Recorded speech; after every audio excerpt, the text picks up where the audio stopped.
Hello friends, welcome to Nurses with Dev.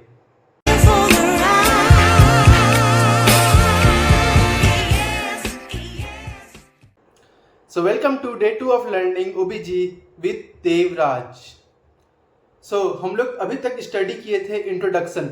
जो पिछले class था उसका अगर आप रिवीजन करें तो हम लोग देखेंगे कि हम लोग क्या क्या देखे थे इंट्रोडक्शन में। ऑब्स्टेटिक्स क्या होता है, गायनेकोलॉजी क्या होता है, एंड्रोलॉजी क्या होता है, ओवम क्या होता है, स्पर्म क्या होता है। एक हम लोग बेसिक इंट्रोडक्शन देखे थे ओबीजी का।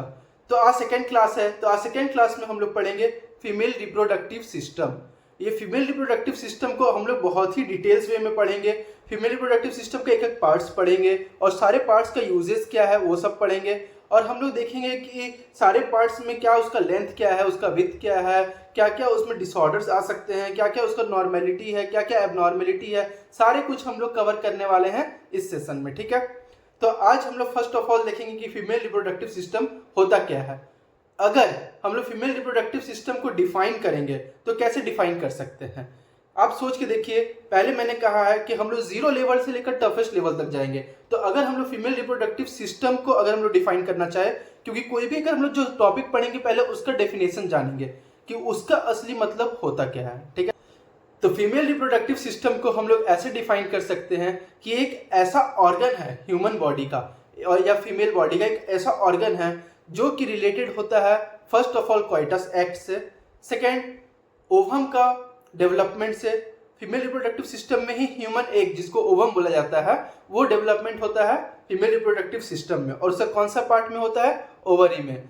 उसके बाद नेक्स्ट हम लोग देखेंगे फर्टिलाइजेशन। अब वो ऑर्गेन जो कि रिलेटेड है फर्टिलाइजेशन से, फर्टिलाइजेशन भी किसमें होता है, फीमेल रिप्रोडक्टिव सिस्टम में। उसके बाद फिर फर्टिलाइजेशन के बाद अगर देखा जाए इम्प्लांटेशन या नाइडेशन, क्योंकि जब फर्टिलाइजेशन हो जाता है तो फर्टिलाइजेशन का मतलब होता है fusion of male gamete and female gamete. अगर मेल गैमेट और फीमेल गैमेट फ्यूज करता है तो क्या बनता है, जाइगोट। ठीक है, तो जो जाइगोट है वो जाइगोट तो बन गया, फॉर्म हो गया। उसके बाद फिर वो क्या होगा, इम्प्लांट होगा। तो फीमेल रिप्रोडक्टिव सिस्टम का ही एक पार्ट होता है यूट्रस, जिसके अंदर में इम्प्लांट होता है क्या, जाइगोट। उसके बाद नेक्स्ट अगर हम लोग देखा जाए इम्प्लांटेशन के बाद वो डेवलपमेंट होता है किसका, बेबी का। बेबी का डेवलपमेंट भी फीमेल रिप्रोडक्टिव सिस्टम का पार्ट में ही होता है। उसके बाद बेबी के डेवलपमेंट के बाद क्या उसको बोलते हैं, एक्सपल्सन ऑफ फीटस। तो वो एक्सपल्सन कहां से होता है, थ्रू वेजाइना। तो हम लोग इन शॉर्ट ये कह सकते हैं एक ऐसा ऑर्गन फीमेल रिप्रोडक्टिव सिस्टम का जो कि रिलेटेड है किससे, फर्टिलाइजेशन से, ओव्यूलेशन से, इम्प्लांटेशन से, नाइडेशन से, कोइटस एक्ट से and expulsion product of conception. Okay, तो इसको हम लोग बोलेंगे फीमेल रिप्रोडक्टिव सिस्टम। ये सिंपल सा डेफिनेशन है, अगर आप पॉइंट वाइज में लिखिएगा आपको मार्क्स मिल जाएगा। अगर क्वेश्चन आता भी है यूनिवर्सिटी एग्जाम में कि क्या क्या पार्ट्स होते हैं फीमेल रिप्रोडक्टिव सिस्टम का, तो आप इसको शॉर्ट फॉर्म में डिफाइन करके लिखिएगा तो आपको मार्क्स मिल जाएंगे। नेक्स्ट हम लोग देखेंगे कि क्या क्या पार्ट्स होता है फीमेल रिप्रोडक्टिव सिस्टम का, वो भी हम लोग डिटेल में देखेंगे। तो 3 पार्ट्स होते हैं फीमेल रिप्रोडक्टिव सिस्टम का। फर्स्ट क्या होता है, इंटरनल जेनाइटल ऑर्गेन्स। ठीक है, internal genital organ first part हुआ। सेकेंड पार्ट क्या हुआ, एक्सटर्नल जेनाइटल ऑर्गेन्स। और थर्ड क्या होता है, एक्सेसरी रिप्रोडक्टिव ऑर्गेन्स। ठीक है, हम लोग कौन कौन सा 3 पार्ट देखे। फर्स्ट पार्ट क्या है, internal genital organs, second external genital organs और थर्ड एक्सेसरी रिप्रोडक्टिव ऑर्गेन्स। ये 3 पार्ट्स में क्लासिफाई किया गया ये फीमेल रिप्रोडक्टिव सिस्टम को। ओके, फीमेल रिप्रोडक्टिव सिस्टम के अंडर में ये 3 पार्ट्स आता है। ठीक है, देखिए हम लोग ऑब्स्टेटिक्स एंड गायनेकोलॉजी, ये खुद में बहुत वास्ट सब्जेक्ट है, बहुत ही इजी सब्जेक्ट है और बहुत समझने लायक सब्जेक्ट है। अगर इसमें अच्छे से आप समझ जाते हैं तो आपको आगे चल के 2 सब्जेक्ट में हेल्प हो जाएगा, एक पीडियाट्रिक्स, ठीक है, और सेकंड ओबीजी, क्योंकि थोड़ा बहुत कोरिलेशन है और बाकी सारे सब्जेक्ट्स में भी है, क्योंकि इसमें हम लोग मेडिसिन भी पढ़ेंगे क्योंकि ऑब्स्टेटिक्स मेडिसिन कौन कौन सा होता है हम लोग ओवरऑल कवर करेंगे, क्या क्या डिसऑर्डर्स है, क्या क्या नहीं है।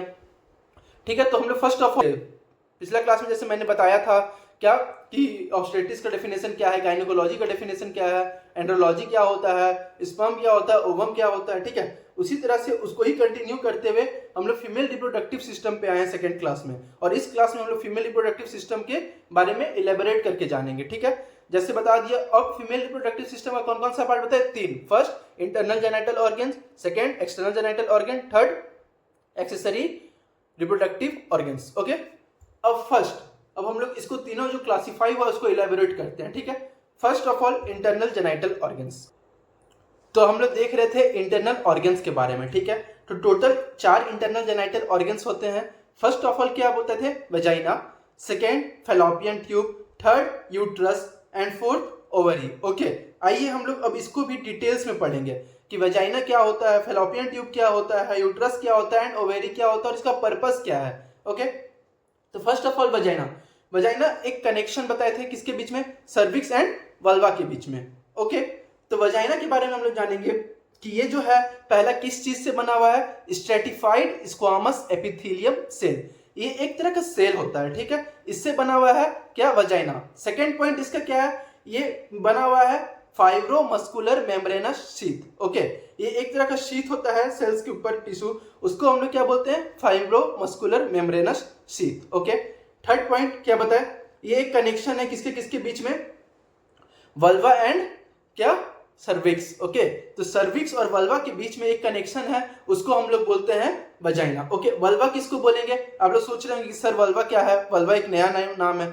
वल्वा जो है एक्सटर्नल जेनाइटल ऑर्गन्स को ही हम लोग क्या बोलते हैं, वल्वा। ओके, अब नेक्स्ट जो लेंथ होता है, लेंथ, वजाइना का लेंथ होता है एंटीरियरली, मतलब आगे तरफ का जो लेंथ है वो है 7 सेंटीमीटर एंड जो पोस्टेरियरली है वजाइना का लेंथ वो है 9 सेंटीमीटर। ओके, ठीक है, अब हम लोग देखते हैं कि उसका लेंथ जानने के बाद एक बताते हैं कि यूट्रस का जो स्ट्रक्चर है। ओके, यूट्रस का जो स्ट्रक्चर है फीमेल रिप्रोडक्टिव सिस्टम का, तो जो यूट्रस का अपर पार्ट है, जैसे आपको डायग्राम में बगल में दिख रहा होगा, उसको हम लोग बोलते हैं फंडस। ओके, उसके बाद बॉडी, उसके बाद फिर क्या होता है, स्थमस, फिर सर्विक्स, फिर वजाइना, देन वल्वा। ओके, ये एक पार्ट होता है, ठीक है। आगे चलकर आप लोग इसको बारे में डीप से पढ़ेंगे, इसके बारे में मैं पूरा डिस्कस करूंगा, सारा डायग्राम्स के साथ, लेबल डायग्राम के साथ आप लोगों को दिखेगा, मेरा हैंडमेड डायग्राम्स, मेरा अच्छा सा सुंदर सुंदर फोटो खुद का हाथ से बनाया हुआ आप लोगों को दिखेगा, ठीक है।